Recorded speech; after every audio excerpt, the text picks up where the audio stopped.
Welcome to Misunderstood, where we explore identity, the meaning of the word race, and talk about the multicultural and multiracial experience with stories from our own lives. I'm Hannah Lee. I'm Amy. And in today's episode, we explore the topic of multiracial actors in the entertainment industry.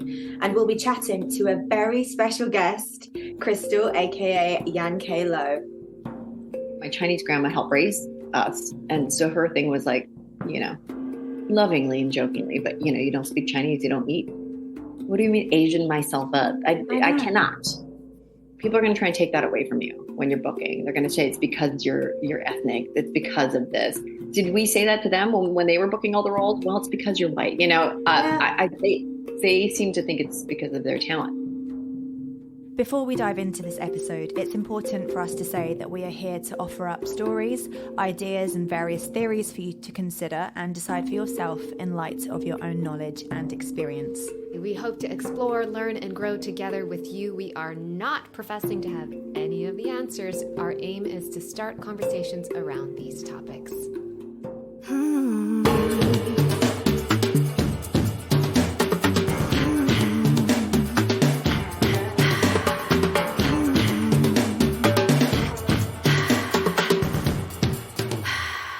Shall we introduce? We shall. Formally introduce you, Crystal. So, right. Crystal, aka Yan K. Lowe, is a Chinese, Scottish, Canadian actor, director, writer, mother, and wife. She started her acting career at 15 years old and was quickly cast in numerous TV series, including Stargate SGI, The Twilight Zone, and many more. As her film career blossomed, she became one of Hollywood's most in-demand scream queens, starring in numerous films, including the beloved franchise Final Destination. She was also in Children of the Corn, Revelation, and Black Christmas. She has starred in the Canadian-produced series Primeval as Toby Nance, as well as the Hallmark series Signed, Sealed, Delivered, where she's been nominated for multiple awards for Best Actress for her portrayal of the quirky and lovable Rita Hayworth. She has written, directed, and produced numerous award-winning short films and was nominated for Best International Director for her short film, The Curtain. Most recently, she has been selected as the first recipient of the new Hallmark Women's Director Program. When she's not on set, you can find her teaching at the beloved GSS Acting Studio, that's Graham Shields Studio, where Amy and I take classes. 3 fun facts about Crystal. Number 1, she loves sweets. Apparently she's a sugar addict. It's so bad. It's so bad, guys. I'll eat anything with sugar in it, literally. And I won't stop. So it's what's your go-to, like, number 1? Like straight up candy. You know what I mean? Like those 5-cent candies. Like I'm sneaking in my kids, candy bags and like eating all their stuff. That kind of candy. Number 2, she loves refurbishing furniture and painting big things. There's this weird joy I have in like painting a painting on a wall in an apartment, like there's something. So, my husband and I have for years purchased places and then like remodeled them. He's in construction. He's a project manager. And so that's something that we did together. And also I love doing. I owned a restaurant for 3 years. And when I owned that restaurant, I did the same thing. Like we tore everything apart. Like I did all the demolition, with him and a couple other people. Did you mention demolition, right? I did. This is number 3. We have a number 3 here. Highly competitive and loves smashing things. There's something so cathartic about like demolishing something and then building it back up, especially if it's like a home or a business. There is something really beautiful about taking something down to the bare bones and then building it back up with your hands. And there's an end result, right? Like, I didn't particularly love running the restaurant when I owned it, although I loved the people that I got to meet. But I loved sitting, conceptualizing what I wanted to make the restaurant look like, and then tearing down this already existing thing and like rebuilding, and when I had that restaurant, doing that was what made me start wanting to go into producing. So like that was the catalyst for me saying, oh, I want to create, like I want to create a world. I don't want to run the world for the rest of my life. I don't want a restaurant where I have to run it day in and day out. That's not what I'm looking for. But creation of it was what was so magical for me. And so because of that, I was like, I could do this in film. Mm-hmm. So you started, you knew you wanted to be an actress. Yeah. Since you were a little girl. Like 5. Yeah. Wow. Yeah. And I've always wanted that. It was that or a judge, which is funny, which my mom reminded me of. And because I'm a very, I like what's fair is fair. And I feel like everybody should have some sort of fair, I'm one of those people. I should have been a Libra. I'm not, I'm an Aquarius. And as you know, that is everything, whatever our signs are. But that was I'm a justice warrior. I'm also I feel very strong about social justice, have ever since I was a kid. So it was between the two. But the acting, people told me I was really cute. And I was like, oh.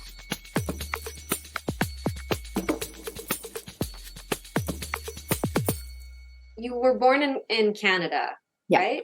Yeah. In Vancouver. Mm-hmm. And what was like the population around you? Did you look like the people around you?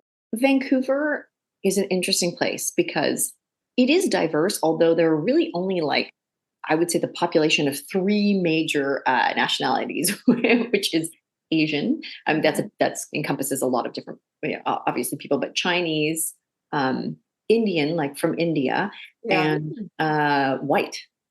That was kind of like the people I grew up around, because there was really those are like the dominating. Of course, there's other people, and especially now it's opened up a little more. And when I was young, I didn't feel a ton of that when I was really little. My mom has always been awesome sauce, so she was always like, "You're amazing. You're wonderful. You're good." So my confidence level was huge as a little girl. I didn't really feel with the discrimination or the people not appreciating my nationality or my mix until I was in my teenage years, when I moved into a suburb that was kind of like all white people. It was like all white. And then me and like the other kid that was like, from Hong Kong, who was like an ESL, didn't speak any English. And it was just like the 2 of us, So, but until then, I didn't really feel that. In Hong Kong, I felt it. I lived in Hong Kong for a little while too. And my Chinese grandma used to like yell at people at the elevators because they would say I wasn't Chinese. Oh, really? Yeah, they would be like, oh, they'd call me the little white girl or whatever. And she was like, in Chinese, she would say this in Cantonese, but her last name is Lowe. Her father is Chinese. And for her, because my grandma's old school, if your father is Chinese, you are Chinese. It doesn't matter if you're a mix, because your last name is Lowe. Okay. Right. And then her and I would get into arguments because I was like, and I'm half Scottish, and she was like, you're Chinese. And I was like, I'm half Scottish. Wow. Yeah. Although I love my Chinese grandma, like my Chinese family and I are tight. I think they just like to argue just to argue, but that's family. And you speak Cantonese? I do. Yeah. Yeah. Amazing. I mean, I didn't really have a choice. I was telling somebody this the other day, my Chinese grandma helped raise us. And so her thing was like, lovingly and jokingly, but you don't speak Chinese, you don't eat, because she could. Oh my goodness! Wow. She would say, and I'd be like, oh, and you know what? I learned Chinese real quick, Yeah, I bet. She was the one cooking, so she's like, "What do you want? You want this? Do you want this meal? Ask me." Say it in Chinese.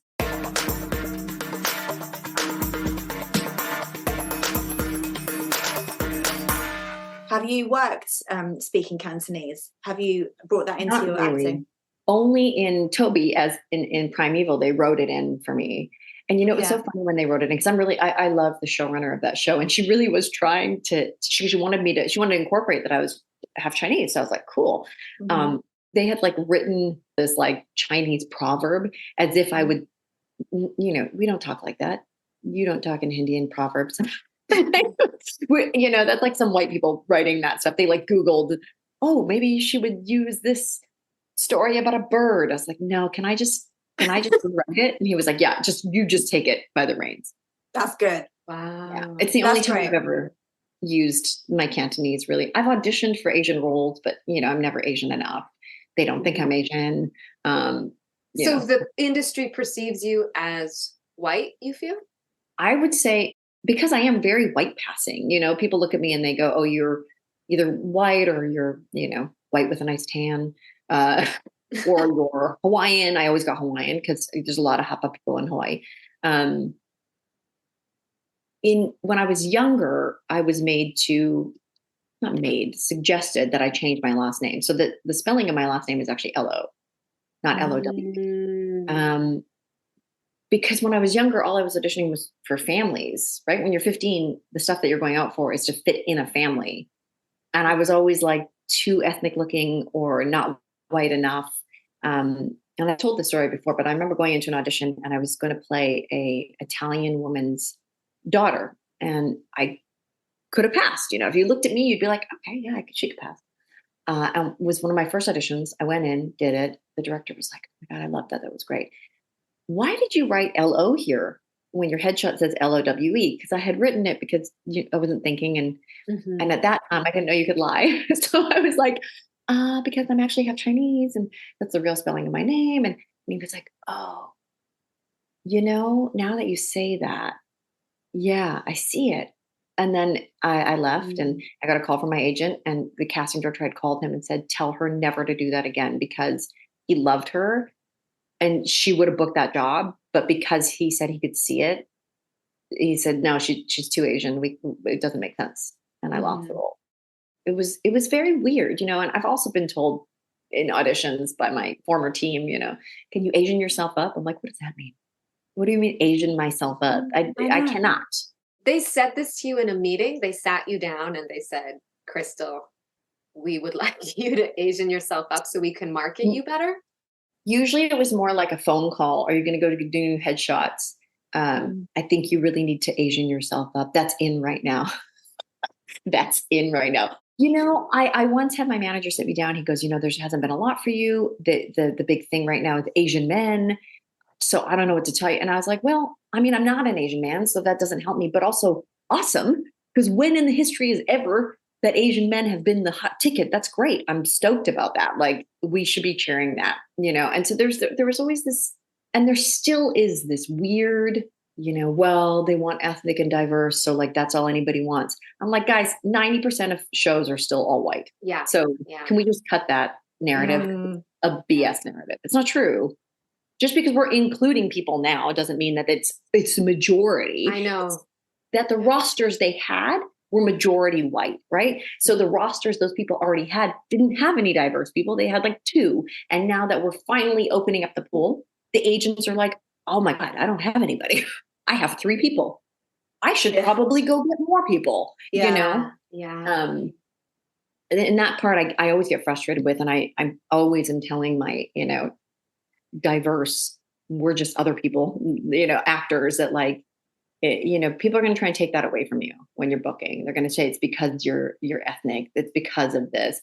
Did we say that to them when they were booking all the roles? Well, it's because you're white.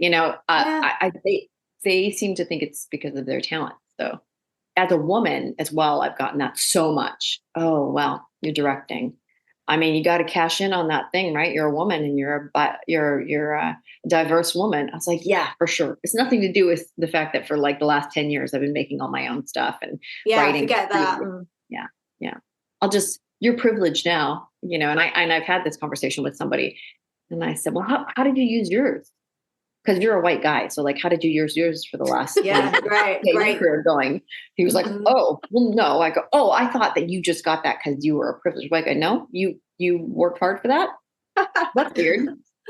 This is the stuff that we have to put up with constantly. And I don't think people really. Yeah, it really is. You're so right when you say that. Just going back to when you said that you had that discussion with your team and they wanted you to look more ethnic when it comes to your headshots. How did you react to that at that time? Well, I was 15 when I signed with my agent, right? So I was just a kid. And at that point, I was like, okay, I'll do whatever people tell me to do. Like, I had no idea that I had any control over my own career. I was like, I was a kid. And B, I'm not even angry at my agent for telling me that, because it was the truth back then. Like, he wasn't telling me anything that wasn't correct. He was like, you're not going to work unless this is the industry and what they're looking for. And we can, pitch you as ambiguous or like, what was the word they used to always, ethnically ambiguous or like. Yeah, ethnically ambiguous. Other terms that they would kind of use to like, we want somebody that's sort of white looking, Yeah. And I struggle too because, and I'm sure you guys do too, I know that I'm privileged from that white passing. I know because I'm white passing, I have been very privileged in that journey. They were able to slot me into things, they were able to get away with using somebody like me to make other people not feel as uncomfortable by watching someone diverse on the screen, and then there's a lot of guilt that comes with that now as an adult. Because I'm like, yeah. I didn't really fully understand that I was contributing to this. And being an artist and an actor is so difficult. It is so hard to book a job, a period. Yeah. It's really hard to figure out where you're supposed to fit in the big narrative of things, and what feels okay to take and what feels like it's wrong, and why am I the person that has to say no to these things, Yes. when I only get one shot. It's a complicated situation. We've been reading up on some articles that have been coming out lately about this term that's coming up is colorism. We have 2 articles here, one from 2019 and one recent one from 2023.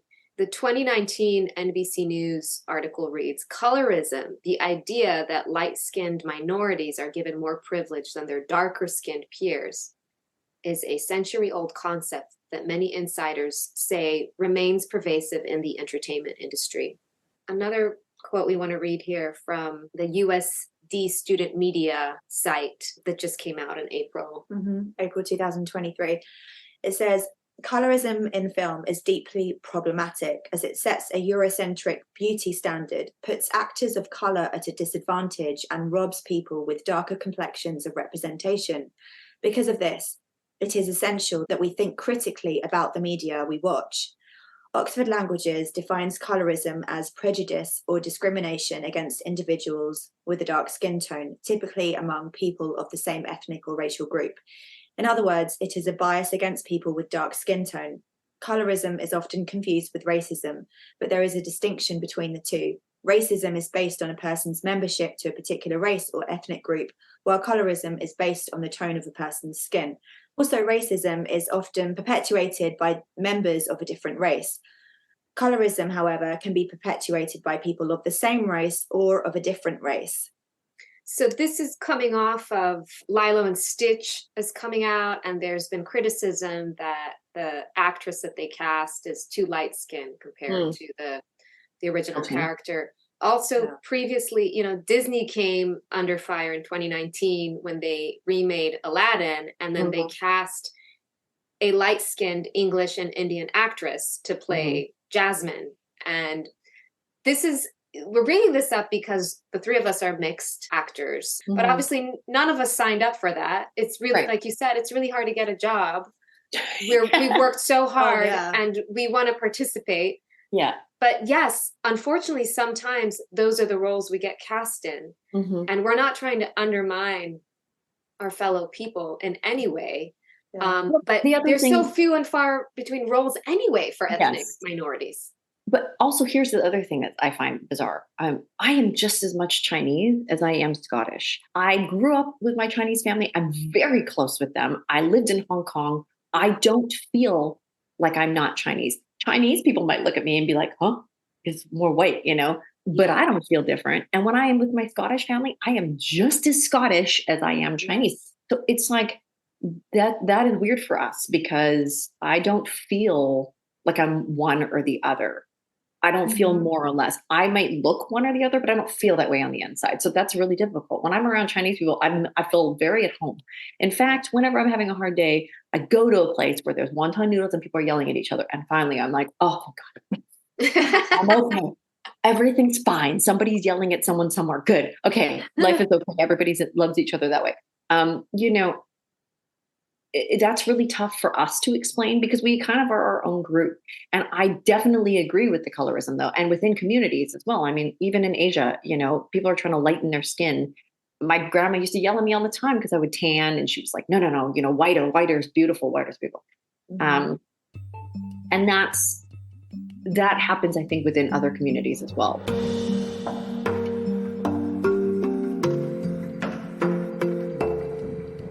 Because I'm on the other side a little bit too, and I'm in casting and I've worked in casting for a long time too. I understood why people were upset with Aladdin and her casting. I get it, I agree. We see both sides of this coin. Yes. Also, do you know how hard it is to find somebody that can sing and act? And like, it is actually really, really difficult. I know that they were doing a search looking for all women, and I'm not defending them. I'm just saying it's also really hard to find somebody that can embody every single thing that you're looking for. Yeah. And that can sing the way that you need them to sing, especially in a musical. So it's like, it sometimes feels like there's arguments for both. It doesn't discount the fact that it is definitely happening. Colorism is happening in Hollywood. And yet, this actress, her name is Naomi Scott, that played Jasmine. You don't know her. She is probably just as Indian as she is English, and Indians come in all shades and colors. Yes. And, and Amy, you were saying to me yesterday, you were like, and it's also a cartoon. Yeah, because when I first found out about this, I was like, yeah, but okay, this is me being ignorant because I didn't see both sides of the coin initially. I was just like, it's a drawing, it's a cartoon. Like, who's to say what color of skin she should be? But now I do understand the wider problem and why people have an issue with it. Definitely. Yeah. Well, I mean, and we saw that, right, with the Little Mermaid, people's reaction to that, which was the weirdest. Have you seen the Little Mermaid? I felt like we were supposed to get up and do a standing ovation after that first song. She was phenomenal. I know. Like insanely phenomenal. It was crazy. Her voice is yeah. And that was a cartoon too, and people were angry about that. So like it's a really complicated conversation, but I think we all know that colorism absolutely exists. 100% Hollywood has used it.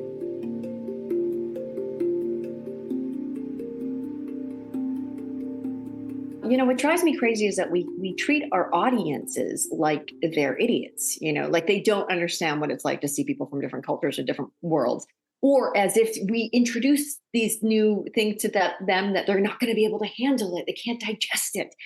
People are going to adapt to every situation and any situation.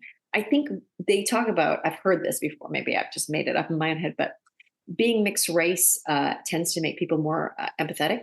That we have a different understanding because being in two cultures is just normal for us. We just grow up and see two totally different things, and that's fine. It's not a weird thing. And I think the more we introduce different cultures to other people, they also will just see the human aspect in it. So I don't understand why we have to treat our audience like they can't handle it. Or like we assume everybody is racist. So let's just like not show them anything else because, oh God, they'll be so scared of that. And in terms of like what we see on screen, the diversity on screen, obviously I want the actors to be as diverse as possible. That's really important to me. But what's way more important to me is getting showrunners that are diverse, because those people are writing the show. Okay. And so like, for example, I'm going to write a show that has people that I'm around, I'm going to write, people write based on their own experiences for the most part, or have some sort of that. And you're going to build worlds. And then I'm going to cast actors that look like that, because it's already built into the storytelling in the world. What I'm tired of seeing is the same narrative told by, the same dude over and over and over again. Also, I'm really exhausted of seeing the male gaze. It's boring. I've seen it. We know what the men think is gorgeous and hot. Thank you. We've been watching it for a long time. Victoria's Secret. We get it. Thank you so much. We would love to see what other people think. And that comes from a bigger picture, not just getting people on screen. Right. It's the storytelling part of it. It's the putting people in writers' rooms that have diverse backgrounds, putting us there going, oh yeah, well, and at Christmas, I would have a turkey lunch and then I would go have a big Chinese dinner and I would get red envelopes. That's my Christmas. Yeah. I love that. Yeah. It's from those roots that you build from. You build that world that you're talking about. Yes. And then I'm going to cast people that just happen to be in the world that I'm in. If you have an all-white writing room, that's what they grew up with. That's kind of what they're writing based on their life experience. And that's what they're going to cast. I think that is more important. I don't often believe in trickle down, especially when it comes to capitalism and money. But I do believe that if you get writers and showrunners and higher up people telling a story from that will eventually just bleed into who you cast for those roles. What kind of roles have you been cast in? Were they full? Were they mixed ethnic roles? And how do you feel about being cast in a fully ethnic role? I think I have mixed feelings about it. Yeah. All the time. I remember auditioning for Warrior. And actually, the girl from Vancouver, who I know really well, ended up booking the role I got. That role was so good. It was so meaty. It was so juicy. It was a brilliant role. But also, it was based on a real historical character. And she is full Chinese, So, like, I also don't want to do a disservice to her life experience. And if I can't understand that fully the way that she would have, then I have mixed feelings about it. And then on the other flip side, I watch something like Hamilton and I'm like, yes, why can't we cast everybody as everybody? Yeah. But I don't know that we can get to that Hamilton stage that I think we should be at until we address how bad the system is now. Right. So like, we need to still continue to support and push our actors that are less seen on screen. I need to be stoked about their winnings. And then I just need to write my own stuff. That's why I also write and I direct and create. I'm not really interested in waiting for somebody to tell me I'm good enough or I'm what they want anymore. I would much prefer to build my own world and put whoever I want in it. That seems much more interesting to me. And in my world, there's lots of different races doing a bunch of different things, like the same way as when I open the door. I walk down the street.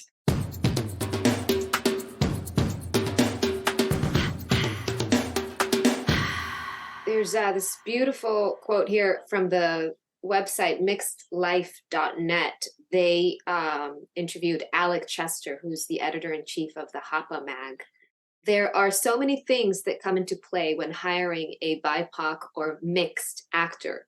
First and foremost, it is against the law to ask the actor what their ethnicity is. Granted, this doesn't stop casting directors or producers. Another aspect to keep in mind when it comes to mixed actors portraying mono-ethnic characters is the lack of work available to mixed actors.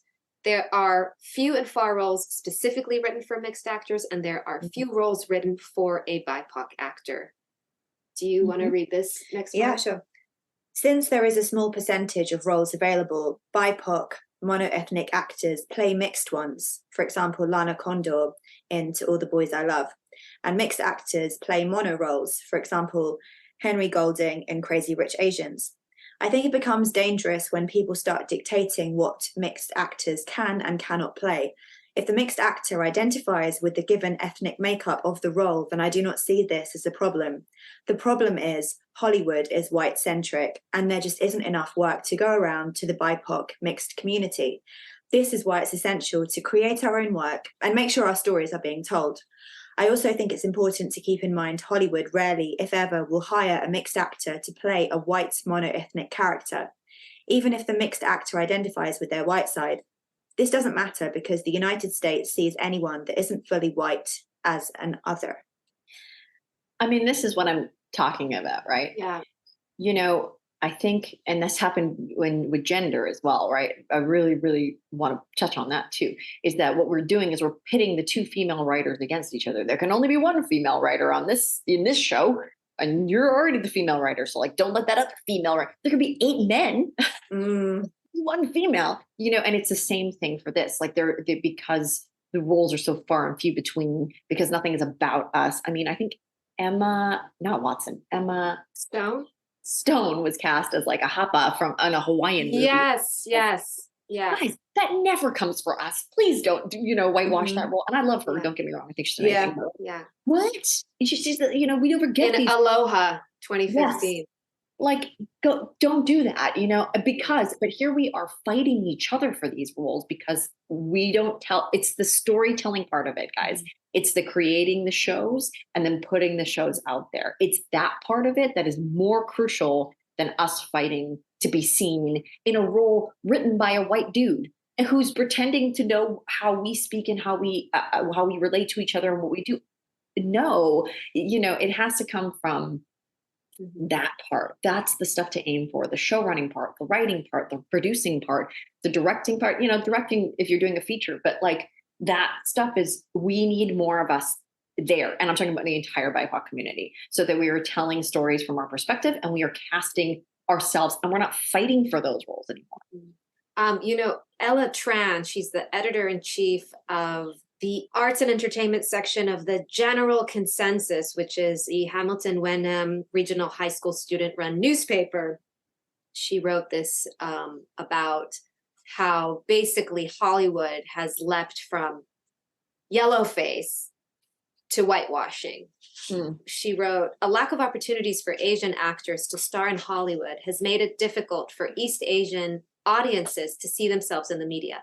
Though yellowface has fallen out of favor, whitewashing has taken its place. Whitewashing occurs when a canonically Asian character or character that would make more sense being Asian, such as one where every other character around them is Asian and the film is set in an Asian country, is played by a white actor. Recent movies that contain whitewashing include Doctor Strange 2016, in which the role of the Ancient One is played by Tilda Swinton, a white woman, despite canonically being a Tibetan man.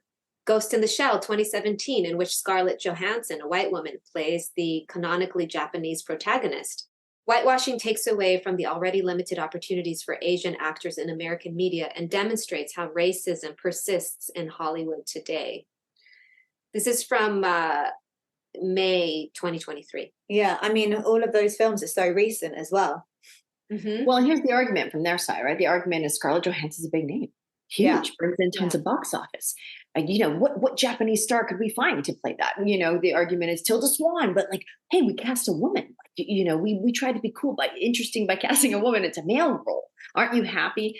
Yeah, aren't you happy we're even telling this story, Ghost in the Shell, to begin with? We're giving you something for the Asian audiences. You should be happy. And their argument will constantly be, they're not big enough, they don't bring in enough money. And you're like, for sure. I mean, if you don't give anyone a platform to get big enough, they're not going to bring in enough money. Yeah, never going to happen. So if we don't do that, then at the end of the day, unfortunately, and I think we're seeing that right now with the SAG strike and capitalism and as a whole, for them, while I know 100%, systemic racism, everything is drenched in it. But so much, I think, is just about money. Money drives everything. And what I find really interesting now, too, is I look at K-pop and the rise of K-pop, how huge K-dramas are. And now I'm like, well, now what's the argument, right? Because if you put a K-pop star in there, you're going to make some money. There's a huge audience for that. So I'm curious to see if the rise of that kind of market starts bleeding into Hollywood. It might happen now more than ever because there's going to be a lack of content. Yeah. With this strike. Yes. Yeah. I mean, and yet again, I will say, I'm hoping that with this strike, we see the rise of independent films and independent filmmakers. At the end of the day, the people that make those films is us. We're the ones that know how to do it. We're also the ones that hold bankability, and if we have big stars out there that are striking, someone gave me the argument, they were like, yeah, but they fund it. And I was like, yeah, with names that we have access to now. So if you're a filmmaker and you have something really great and you offer points on the back end, you might be able to get somebody that has is bankable, that you could then take to the bank and say, hey, so-and-so Matthew McConaughey signed on to this. I'm going to give him a ton of money if this movie makes money at the end of it. He knows I don't have it now. He doesn't care. He just wants to keep making movies, and he's really good. I'm throwing big names out there. I'm just saying you can go to the bank and be like, hey, he's worth this much in this foreign market, in this market. Can I make this indie film? I think, we could take this into our own hands as opposed to. I know. What an empowering thought. By the way, this episode is probably going to come out around October. So I hope that by then the strike is over. Oh my gosh. Interesting. Yeah, definitely. Yeah. And we just wanted to ask you just a couple more questions. So have you ever been asked to do an accent? So like a Chinese accent, for example, for a role. And how did you feel about that? If so? Yes, I was asked to do it, but it was for a character that was in like the railroads, which I also was like, I'm not going to book this. This is crazy. I don't look Chinese enough. And I don't want people watching this thinking like, who is that white girl pretending to be Chinese? I'll just look like a racist person, and I'm obvious they don't know I'm Chinese. And I do a great Chinese accent because all my Chinese family speaks with a Chinese accent. So they talk. And that's the thing I love about them most is their, way of pronouncing things for me. It's a love language for us. I did do it, the audition, and I knew I wasn't going to book it. And that was okay. I did that more for me Yeah, I don't know. I mean, again, being mixed race, like doing a Chinese accent for me doesn't feel weird because I was spent a lot of my life in Hong Kong and Yeah, and because you're fluent. Yeah. so like it doesn't feel like because I'm not mocking it. And that's the difference. I was doing a class in Groundlings, and one of the characters that I do is my Chinese aunt. I do a full accent and do her, of course, because she has one accent. But when my teacher and I were talking, and I said, I'm really scared to do this character because I'm scared people are going to think, why are you doing a Chinese accent? You look so white, He goes, but when you do it from a place of love. I'm never punching down. Because we're talking about my family, when I'm doing it, it's not to like make fun of them. It's to talk like them and the funny things that they say to me and how they say it, and that's a different thing. So yeah, it's a complicated thing, isn't it? It is. I resonate with that completely because I do an Indian accent and I didn't do it earlier in my life because I hadn't been around. I hadn't lived in India at that point, but I have now, and I've been there for 6 years, and I was completely submerged in the culture. I am half Indian. I do speak almost fluent Hindi now, but yeah, I experienced that exact same thing. That do I have the right to do this? And I double guess myself, and I've got this internal dialogue going on of like, oh, I'm not sure if this is okay for me to do this, but I'm doing it from a place of love, and because internally I feel completely Indian and I feel completely English. Yes. Yeah. And your jokes that when you laugh at your family member, it's the same as you laughing at your sister or brother. It's not from making fun of a girl at a nail salon because she has an accent. When I'm making a joke of my aunt, I'm becoming my aunt. And, she says ridiculous things. Like I'm being her. I'm not making fun of her accent. She speaks 2 languages. I think people that speak multiple languages are pretty freaking awesome. I don't think how can you make fun of somebody for that? When I watch people do that or they laugh at somebody who has an accent, I'm like, well, how many languages do you speak? It's never punching down. It's punching up, which is laughing with them. Just like I can make fun of women too. Same way I can make fun of Scottish people too. The same way I can make fun of, because I'm making fun of them with them though. It's not mocking them. When I do my Chinese aunt bit, if anything, she's always making fun of me. So it's like I'm doing her making fun of me, and it's hilarious because she holds no punches. She'll just tell me whatever she thinks whenever she feels like it, like literally. And I think that's super funny. Yeah. Now it's not damaging. It's funny. I have a little curiosity here. What's the Scottish family like? Oh, it's like they could not be more Scottish. So my mom is from Glasgow. Like she's an immigrant as well. So she immigrated from Glasgow and my father immigrated from Hong Kong and they met in Canada. It's like the most Canadian story ever. It's like so Canadian. So my Scottish family is very Scottish. Everybody still has an accent. I can't hear it, but everybody else can. They are so loving and self-deprecating. It's very Scottish. We sing at funeral. They don't eat haggis. We don't do that whole thing. But they are definitely very distinct culturally. Can you do a Scottish accent? I have tried. Yes, I have. I can do a British accent, but that actually came from living in Hong Kong. Because when I lived in Hong Kong, it was still under British rule. Oh. So I went to an international school and all the teachers there were British. So I came back with like a British accent. I can do a Scottish accent, but it's not great, and I have to really lean into it because Scottish is hard. It's not. Well, especially Glaswegian. Glaswegian's like, oh yeah, really there. Yeah. It's funny because my mom has this accent, but I can't hear it. I don't hear any of it. Yeah. Yeah. My dad's he's Scottish. And for the life of me, I can't do his accent. I've known him my whole life. I just can't do it because it's a very distinct. Heavy. Yeah. And it's also mixed with a bit of Southern England country bumpkin type accent as well. Oh, I see. Okay. Yeah. So it's very difficult to do. Anyway. I haven't been to Scotland either, which is kills me inside. Yeah. It's the one place I need to go. I want to go with my mom, although I know she'll just make me go to every museum and then go to gravestones, which I'll do. He just likes to go and explore those things. My mother is an English professor of 18th century English literature. So, my Wow. mom's a genius. She like really actually is a genius. She's won every award you can think of, written a ton of books, and she's incredibly smart. And so she likes to do things like that. And when I was younger, I did not want to do that. Now I'm more open to it.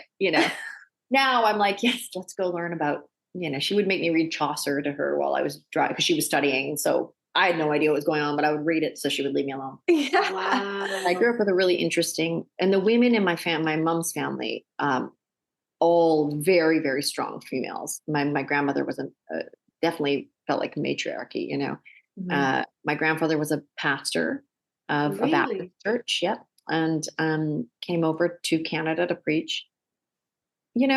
Growing up as a Baptist, we were so loving to every community though, and as much, I don't go to church now, but we did not discriminate against people. We had dinner and people could come, anybody. I'm talking anybody. And we were not allowed to preach. That was the deal. Because my grandpa would say, sometimes people just need a place to sit and eat. We don't need to be preaching to them all the time. So it's been an interesting journey to watch that get skewed.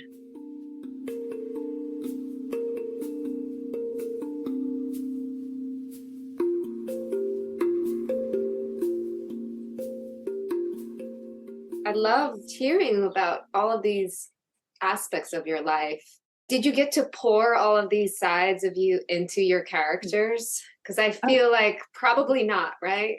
Oh, I mean, I was in, especially the roles in the beginning of my career. I also modeled, and I also, so much of my value in my own mind internally came from how I looked.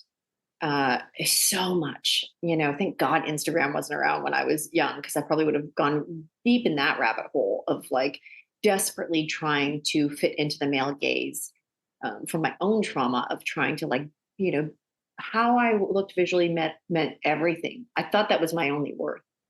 And luckily I had a mom who continually was like, what if you get in a car accident? What if you burn everything? What, it doesn't matter. None of that matters. My mom could care less about how I look or how she looks. And so finally, and I would say even in the last like 5 years is the only time where I'm like really being like, oh, maybe I'm worth more. Maybe I have more. Maybe I've only been looking at life through the male gaze, because that's what was presented to me. And so then I thought I had to chase after that, and that my values were so deeply rooted in that. So in the beginning of my career, I played a lot of that. I played a lot of hypersexualized women, which I was also okay with at that time. But now I'm like, being beautiful is wonderful, to a degree, and then it's boring, and this is what I say to a lot of my female students and people that I work with. Yeah, you're already gorgeous. Like, that's already a thing. Who cares about that? Yeah. Yeah. What's here? Are you funny? Are you what do you like? Do you like painting? Do you like, what do you like? Tell me all about who you are. Because I don't think we've been given the opportunity to show that in roles. No, you're so right. And, that leads us on so beautifully to our quotes. However, I do just have one other thing just for the end of this. Do you have any other standout sort of funny or sad stories or memorable things to do with the industry with regards to being mixed that you want to share with us? I think I've shared this before, but I'll say it again. Taking my name back, because my full name is Yan K. Crystal Lowe, and I still kept LOWE because it's just been my stage name for years. Taking my name back was really important for me. And I struggled so much with that, because I was so scared that the other side, meaning my Asian family, would be, or the BIPOC community would be like, you're just doing this to take it back because it's cool. And then I was so scared that the, white community was gonna be like, what? That's not your, it ate me up inside for a really long time. Our first episode is all about how we reclaimed our names and changed them and everything. So what was your original name, and what was the name, and then what did you go back to? Just my name is Yan K. Crystal Lowe. That is my actual name. Okay. And I always went by Crystal, and I would always laugh it off. Like, people would go, "Oh, your name's Yan," and I'd be like, "Yeah, right. Thanks a lot." And I'd blame them, or I'd try to make a joke out of it, make everybody else feel comfortable that they couldn't say my name or whatever. And when I decided to take it back, it was like, well, who am I doing this for? Do I care if people don't like this? I don't. I don't care if you don't like it or not. That's my name. That's literally what I was named. And I get to take it back whenever I want to take it back. Mm-hmm. The end. Period. And that was it. And that was a big deal for me. That felt really great. And I still go by Crystal too. Like they're both my name. You know, you can call me Yankee, you can call me Crystal. It doesn't matter. The point was that I get to say what I want, and you don't get to tell me what I am in any circumstance. And that's from both communities. You know, I know who I am. And I feel really lucky and blessed that I got to grow up with two very distinct cultures. Like so lucky, you know, and so blessed that I hate that word, but blessed that I get to like understand the world differently because I see it from two different perspectives. And that opens me up to seeing from other people's perspectives too, you know? Yeah. So I think being mixed is an awesome thing. Mm-hmm. I think it's really a beautiful, lovely way of understanding the world a little bit better. Yeah. Mm-hmm. Otherwise from that, I mean, I can't even think of some of the stories. No, that's great. That's sharing that. Absolutely perfect. Yeah. Well, we always like to end with a few quotes. Okay. Our ability to reach unity in diversity will be the beauty and the test of our civilization.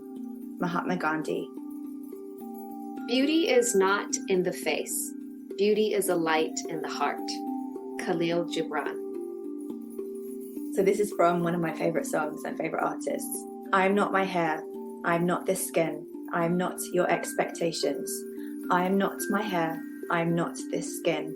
I am the soul that lives within. India Ari. And on that note, we want to say thank you so very much to you, Crystal Yankee Lowe. We loved listening to you and hearing your stories. We could talk to you for hours, yes, to be honest. Well, let's keep writing, guys. That's what I'm going to be doing today. Let's keep creating our own stuff and shooting our own stuff and making things happen. You know, telling stories from our point of view. People need to hear it because we've been watching the same point of view for a really long time. Mm-hmm. Yeah. And I'm over it. It's nice. I've seen it though. You know what I mean? Let's get some new voices. We got to hear them. Yeah. Yeah. To those of you listening today, if you liked this episode, please follow us. Please subscribe. Please share it with your friends and family. We really appreciate your support. We'd love to hear from you if you relate to any of this. On that note, bye from us. Bye. Bye. This episode was produced by us, music by Matthias Kunzli.